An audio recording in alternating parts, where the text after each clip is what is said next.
Hello and welcome back to the English Podcast Lab. I'm Mike, your host for this deep dive into something I think we can all relate to, how to connect with new people. Glad to be here, Mike. I'm Sarah, and looking forward to exploring this with you. Awesome. So Sarah, let's start with the basics. Why is human connection so important? We all know it's nice to have friends and all that, but is there more to it? Oh, there's definitely more to it, Mike. It goes way beyond just feeling good. There's actually a strong scientific link between having solid social connections and good physical and mental well-being. Really? Yeah. Studies have even shown a correlation with living longer.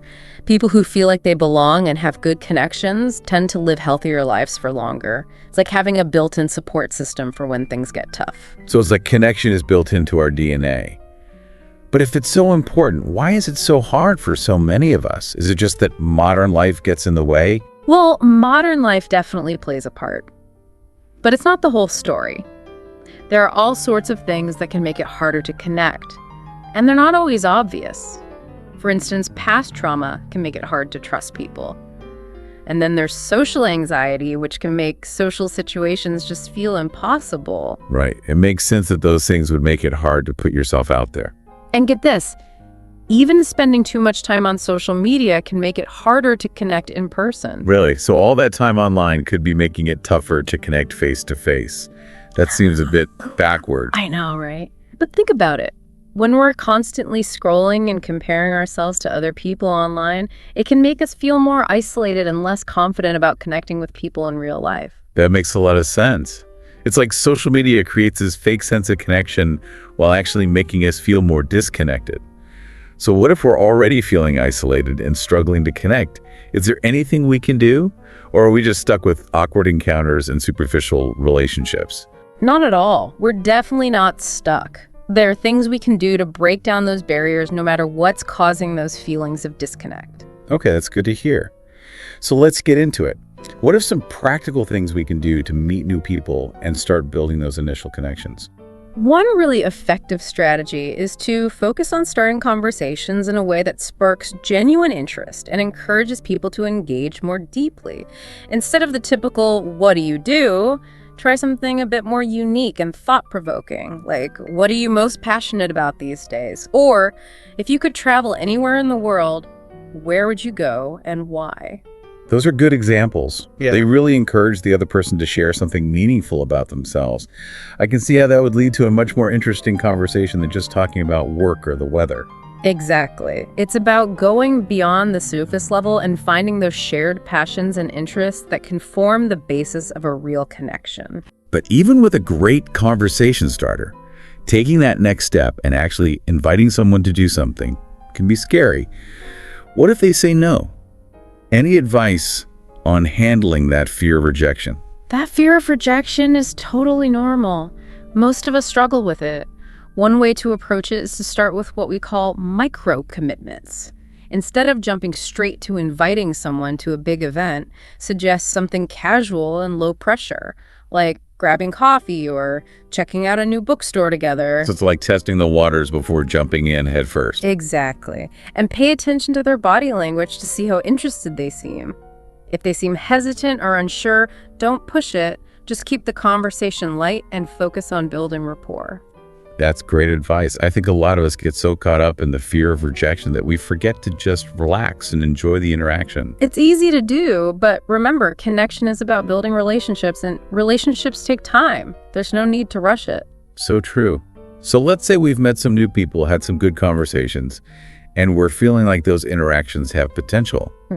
How do we take those connections to a deeper level? That's where active listening comes in. And I'm not just talking about nodding your head and saying, uh-huh.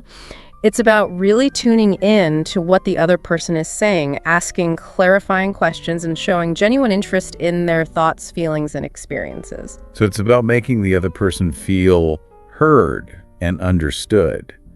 I imagine that creates a sense of trust and encourages them to open up more. Exactly. When someone feels truly heard, it creates a safe space for them to be vulnerable and share more of themselves. And that vulnerability is what leads to deeper, more meaningful connections. That makes sense. But being vulnerable can be scary. How do we know when it's safe to open up and when we should hold back? It's all about paying attention to the signals the other person is sending and creating an environment of mutual trust and respect. Start by sharing small personal details and gradually increase the level of vulnerability as the relationship develops. If they seem uncomfortable or closed off, dial back the intensity and respect their boundaries. Remember, connection should never come at the expense of your own well-being. That's such an important point. You can't force a connection, and it shouldn't feel like a one-way street. Exactly. It's about finding that balance between being open and authentic while also respecting yourself and your own needs. So any final words of wisdom for navigating this complex world of human connection before we move on to some more practical tips? One of the most important things to remember is that self-awareness and personal growth are key to developing better connections. The more we understand ourselves, our needs, our patterns, our strengths and weaknesses, the better equipped we are to build healthy, fulfilling relationships with others. So it's not just about learning how to connect with others, but also about continually working on ourselves. That's right. The journey of building meaningful connections is an ongoing process of self-discovery and growth. That's a powerful thought. And I think it's a great place to pause for now. We've covered a lot, from the science behind why connection matters to some initial steps we can take to start building those relationships. When we come back, let's get into some more specific strategies and tips for navigating those sometimes awkward early stages of getting to know someone. Sounds good. So let's jump right in. What are some things we can do to make those initial conversations less awkward and more engaging? You know, a lot of people get hung up on thinking they need to have some magic formula for conversations, but honestly, the most engaging interactions often just come from genuine curiosity and being present in the moment. That's so true. It's easy to get caught up in what you're going to say next instead of just listening and responding authentically. It happens to all of us, but those awkward silences that we all dread, they're actually totally normal. They're just a natural part of any conversation. So we shouldn't freak out when they happen. I'll admit, I sometimes feel this urge to fill every silence with words. It's a common instinct, Yeah. but sometimes the best thing you can do is just acknowledge the silence, maybe with a little humor. Like you could say, well, this is getting intense. How about we talk about something a bit lighter? I like that. Just taking the pressure off and letting the conversation breathe. Exactly. Or you could use the silence to make a playful observation about what's around you. Like, I wonder what that painting is supposed to be, or I've always loved the architecture in this building. Those are great examples. It's like you're inviting the other person to share a moment of curiosity with you. Precisely. And even that small shared experience, like just noticing something together, can create a sense of connection. Okay, so we've talked about asking good questions and handling those awkward silences. Yeah. What about body language? How important is that in making connections? Body language is huge. It's like a secret language we're all speaking even when we don't realize it. And it can have a big impact on how others see us and how we feel about ourselves. When you're trying to connect with someone, you want to make sure your body language is open and inviting.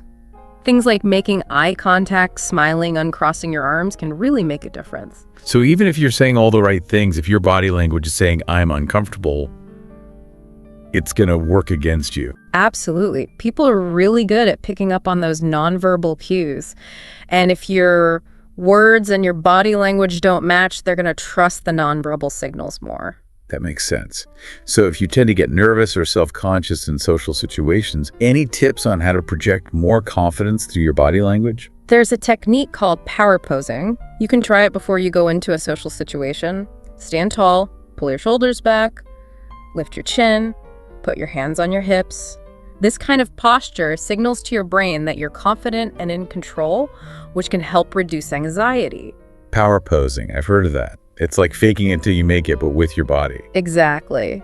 And the cool thing is, even if you don't feel confident at first, just physically acting confident can start to change how you feel inside. Our minds and bodies are constantly influencing each other. That's really interesting. So our bodies can actually trick our minds into feeling more confident. It's a powerful tool.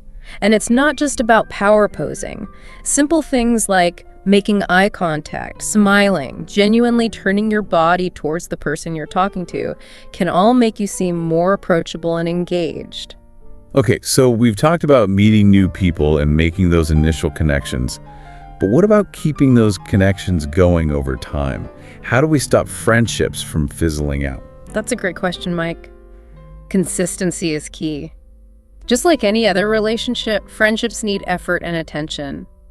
Make an effort to stay in touch, even if it's just a quick text or phone call. I know, but life gets busy. How do we make time for friends when we're juggling work, family, and everything else? It's all about making those relationships that are most important to you a priority. Think of your friendships as investments. Just like you put time and energy into your job and your health, you need to invest in your relationships. It doesn't have to be big things. Even small gestures like a quick text to say hi or sharing an article you think a friend would like can really help keep those connections strong. So it's the little things that add up over time. They really do. It's about showing your friends that you value them and that you're thinking about them. Now let's talk about online connections. Social media can be a good way to meet new people, but it can also feel superficial. Any advice on forming more genuine connections online? For sure. One important thing is to really engage with the things people are sharing. Instead of just liking or reacting, take a minute to leave a thoughtful comment or ask a question. It shows that you're actually paying attention and that you care about their perspective. So it's about going beyond those surface level interactions and really engaging with people on a deeper level. Exactly. And don't be afraid to share your own thoughts and experiences too. Being vulnerable can be just as powerful online as it is offline. What about those of us who are more introverted or struggle with social anxiety? Any tips for navigating the online world in a way that feels comfortable and authentic? One strategy is to find online communities that match your interests.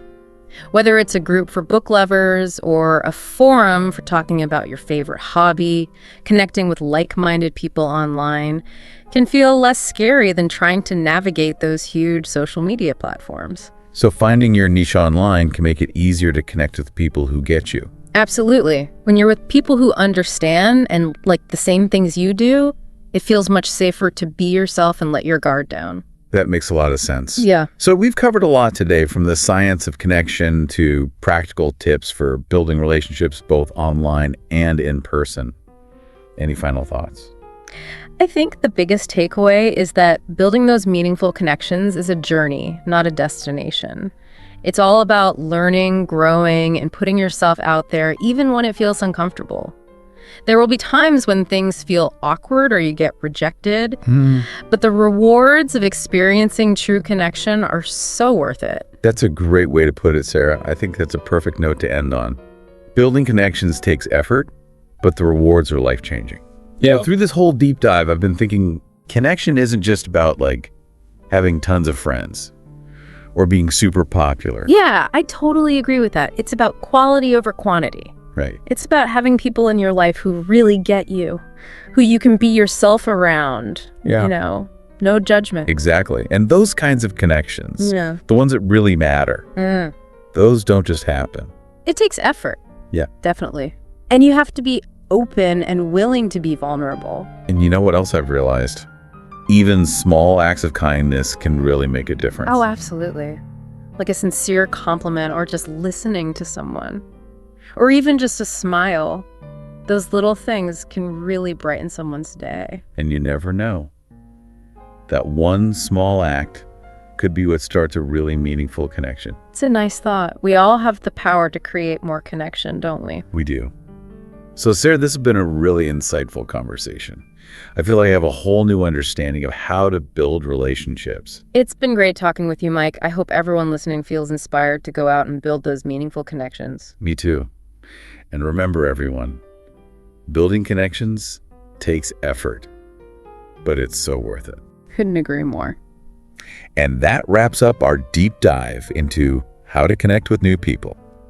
Sarah, thanks so much for sharing your insights with us today. It was my pleasure. And to all our amazing listeners, thanks for joining us. If you enjoyed this deep dive, please give this video a thumbs up and hit that subscribe button.